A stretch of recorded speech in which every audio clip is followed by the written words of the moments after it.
Momie, c'est l'exposition qui vient d'être inaugurée au Musée de l'Homme à Paris le 25 novembre dernier et j'ai très envie de la découvrir. Un regard sur les rites funéraires et notre histoire antique. 9 momies y sont exposées, c'est une rareté qui permet au vulgus pecum de rentrer en intériorité et puis de s'interroger sur la mort et c'est tant mieux.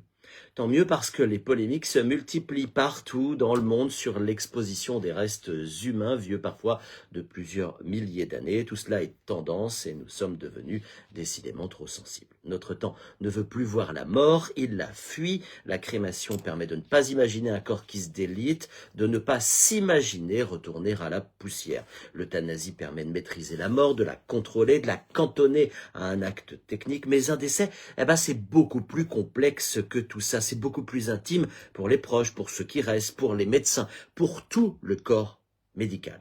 D'ailleurs, les rites funéraires sont là pour apprécier l'intense détresse et l'apaiser, quelles que soient les convictions des uns et des autres. L'idée, c'est que le passage ne soit pas brutal, mais au contraire, le plus doux possible.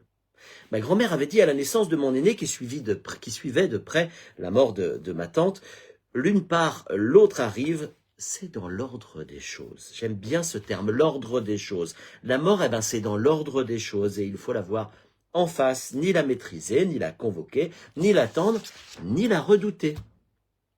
Vous l'avez compris, je n'aime pas qu'on bouleverse l'ordre des choses parce que des générations dans les siècles passés ont construit et fécondé ce que nous sommes aujourd'hui, de la naissance à la fin de vie. Alors, il y a certainement eu des dérives, des malfaçons, des drames, des détresses, trop de morts sans raison dans plein de domaines, dans plein de situations, trop de souffrances non consolées dans notre histoire. Mais notre société est un tout construit et souvent cohérent. L'arrogance de ce siècle, c'est de vouloir solder des comptes qu'aucune comptabilité ne peut dresser. Ne pas vouloir voir la mort en face, c'est la subir. L'espérance chrétienne, elle est ailleurs, c'est de l'attendre.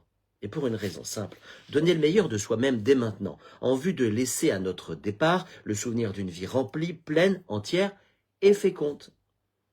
Le reste, pour les catholiques, la résurrection, la vie du monde à venir, le credo, ce n'est que de la joie parce que la mort n'est pas la fin mais le commencement d'autre chose.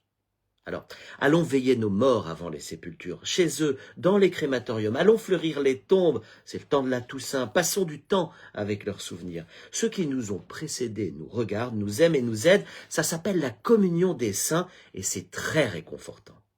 Momie, au Musée de l'Homme, l'exposition dure jusqu'au 25 mai prochain, allez-y avec curiosité, vous n'en mourrez pas.